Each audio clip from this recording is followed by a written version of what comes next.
Bonjour et bienvenue à cette signature énergétique d'avril 2024. Nous commençons avec le premier thème individuel qui est sous le thème de la violence, le thème de la violence. Nous sommes invités à faire attention à comment la violence vient dans notre vie, en termes de schéma de pensée, en termes des mots que nous employons, ou de nos actions envers nous-mêmes tout d'abord et ensuite envers les autres, notre entourage, nos proches, nos collègues, tous ceux avec qui nous interagissons au quotidien. Nous avons tous des relations qui peuvent être un peu plus tendues que d'autres et donc nous sommes vraiment invités à prendre notre part de responsabilité et à voir comment est-ce que la violence s'invite dans nos pensées, nos paroles et nos actions et à prendre un peu plus de recul là-dessus. Et vraiment, c'est un recalibrage de ce que la violence veut dire pour nous. Donc, dans le passé, par exemple, on aurait pu accepter beaucoup plus en termes de ce qu'on accepte des autres ou ce qu'on se dit à nous-mêmes. Et là, ça peut nous sembler, quand on y prête vraiment attention, ça peut nous sembler comme vraiment agressif. Et c'est là où nous sommes invités à revoir ce que nous sommes prêts à accepter de nous-mêmes ou des autres. Et donc, pour ceux qui ont lu les accords Toltec de Don Miguel Ruiz, euh, il dit un des accords est que ta parole soit impeccable. Et c'est vraiment ça qui représente ce thème de la violence. C'est vraiment que ta parole soit impeccable. Commencer à enlever et à sortir de cette violence dans laquelle nous sommes bien trop souvent, malheureusement, envers nous-mêmes et envers les autres. Voici quelques une petite pratique à faire qui moi m'a beaucoup aidé.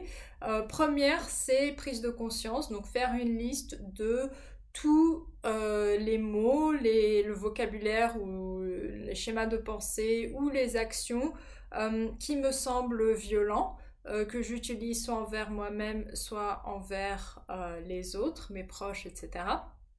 Deux, c'est un grand exercice de pardon qui vient avec ça, c'est demander pardon et pardonner. Demander pardon pour ce qu'on a pu faire, dire, etc. Si les relations ne sont pas... Disons que si on ne peut pas pardonner directement à la personne en visuel comme ça, juste voilà, de vive voix, ce qui est bien, ou même par lettre, ce qui est quand même très important de faire et de le faire énergétiquement, c'est-à-dire de vraiment se connecter avec la personne quand on est dans un état méditatif, de se connecter avec le moi supérieur, le moi spirituel de la personne et vraiment demander pardon pour ce qu'on a pu faire. Vous entendez ma voix là? C'est qu'il y a aussi des pardons que je dois faire de ma part. Voilà, et la troisième étape est de demander de l'aide à vos guides, à vos anges, à ce que vous, voilà, à ce que les entités avec lesquelles vous collaborez pour sortir de ces schémas-là. Donc voilà, voici une pratique toute simple pour naviguer ce thème de la violence. La première repose sur la prise de conscience. Donc la prise de conscience, pour ceux qui s'en souviennent dans les thèmes précédents, des mois précédents, était vraiment là. Et là, c'est ok, prendre conscience de la violence dans notre vocabulaire, dans nos schémas de pensée, dans nos actions, et faire une liste de comment elle se manifeste envers nous-mêmes, envers les autres. Donc prendre responsabilité, prendre conscience et prendre responsabilité de ce qui sort et émane de nous.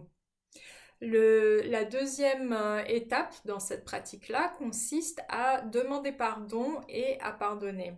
Donc voilà, si vous pouvez le faire de vive voix ou par lettre, enfin consciemment avec la personne, ben ça c'est juste magnifique.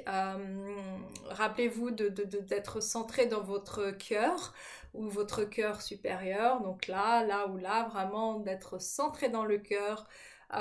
Et de parler du fond de votre cœur. Et si vous n'en avez pas l'occasion, ou si les personnes ne sont plus de ce monde, ou si voilà, les relations sont telles que vous ne pouvez pas le faire directement, eh bien voilà une petite pratique à faire d'un point de vue plus intentionnel, c'est donc vous mettre dans un état méditatif, faire peut-être une petite méditation. Et une fois que vous êtes dans cet état-là, vous centrez dans votre cœur. Quand vous êtes centré dans votre cœur, vous demandez à parler au moi supérieur, au moi spirituel de l'autre personne.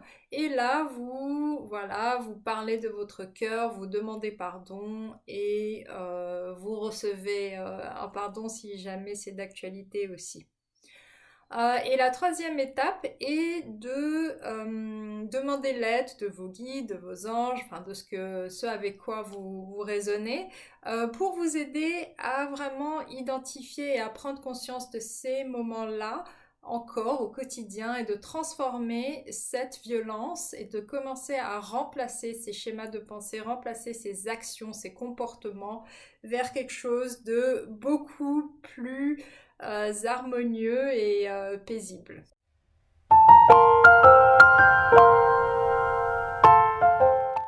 Le deuxième thème individuel est celui de l'équilibre entre les deux extrêmes. Donc là, nous sommes invités à trouver cette position d'équilibre entre les deux extrêmes. On peut se sentir vraiment tiraillé, on peut vraiment sentir se sentir ballonné entre deux points de vue et ne pas savoir où on est, jongler entre l'ombre et la lumière, avoir vraiment ces hauts et ces bas, ces fluctuations qu'on a vues dans les signatures énergétiques des mois précédents.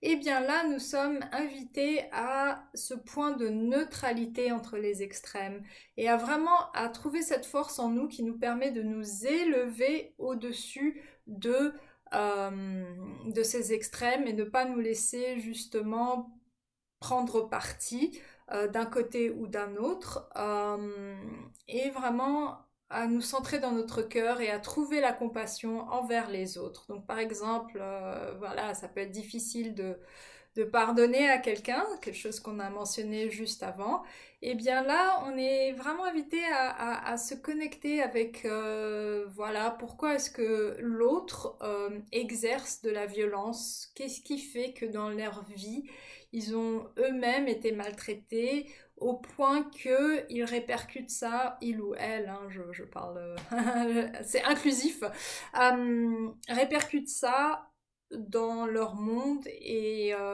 essayer de trouver de la compassion au-dessus de ces extrêmes. Et aussi être juste envers les autres en se disant que nous aussi on a ces extrêmes en nous aussi il nous arrive de péter les plombs, excusez mon langage, voilà. Donc c'est vraiment une invitation, si vous imaginez les deux extrêmes sur une ligne, là on est invité à former un triangle, à aller au point d'union entre les deux et à s'élever à ce point de neutralité et de balance.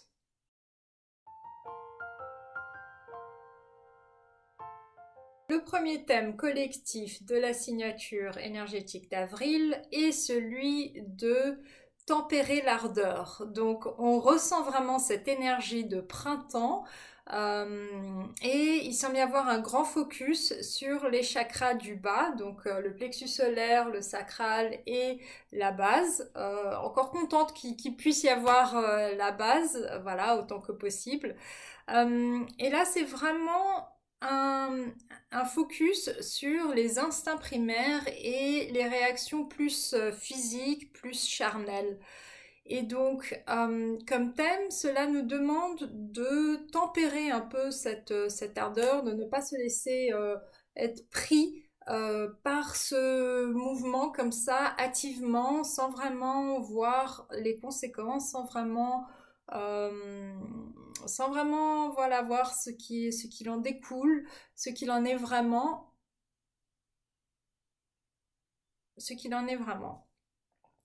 Et donc, bien sûr que cela peut entraîner et accompagner un développement spirituel, mais ça demande une maturité de conscience humaine qui n'est pas encore assez répandue dans le collectif. Et donc, ceux qui sont justement plus aptes à trouver ce point de neutralité et d'équilibre qu'on a vu dans le thème personnel précédent, eh bien, ils peuvent utiliser cette énergie pour continuer à s'élever, pour faire ce point de, voilà, cette force de pyramide, cette force de neutralité, pour pouvoir pousser et amener les autres à continuer à s'élever de cette façon-là.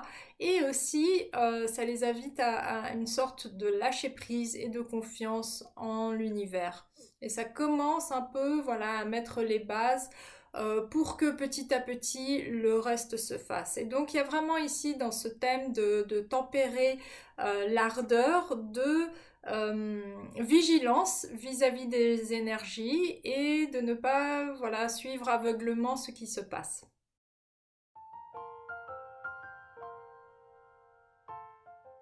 Et le deuxième thème collectif de cette signature d'avril est l'union fait la force. Donc, thème qu'on a vu précédemment, le thème individuel que nous avons vu précédemment, nous invite à cet équilibre entre les extrêmes. Et bien ici, c'est multiplié encore plus, c'est multiplié pour le collectif. Et ça nous invite vraiment à mettre outre nos différences et à nous élever, donc le thème qu'on a vu juste précédemment aussi, de nous élever au-dessus de ce qui nous sépare pour œuvrer ensemble pour le futur en tant qu'humains et en tant qu'humanité. Donc le mois dernier, pour le collectif, nous avions vraiment cette énergie de visualisation du futur que nous voulons manifester, pour lequel nous voulons œuvrer. Et bien là, nous sommes invités à commencer à trouver ce collectif, ce groupement de personnes avec lesquelles nous voulons développer cette vision du futur.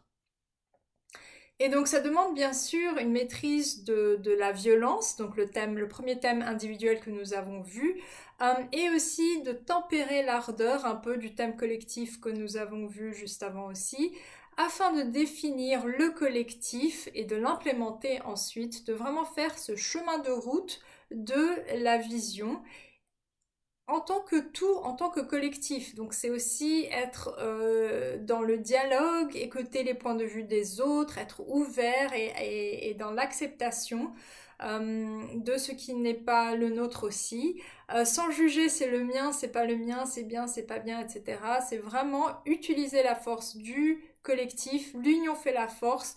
Ce qu'on peut avoir en tant que groupe est beaucoup plus fort que nos parties individuelles mises ensemble. Et donc c'est vraiment cette énergie-là, cette phase de mise en relation, mise en contact, cet échange, enrichissement que nous pouvons avoir. Et donc c'est comme si on était chacun une petite pièce du puzzle et que quand on met tout le puzzle ensemble, on arrive vraiment à cette manifestation-là, cette belle image de ce que nous voulons dans ce futur. Donc une invitation à commencer à initier cette action en groupe, que ce soit voilà, les projets qui vous tiennent à cœur, que ce soit un projet de permaculture, d'agriculture, que ce soit un projet d'éducation forestière, enfin ce que c'est, ce qui vous anime, c'est de commencer à vous entourer des personnes qui pourraient partager une vision similaire, même si les points de vue sur les détails vont être différents, c'est ça qui fait la force. Et donc voilà, restez centrés dans votre cœur et commencez. Le futur nous appartient et c'est à nous de le mettre en place. Je vous souhaite un excellent mois d'avril et vous dis au mois prochain.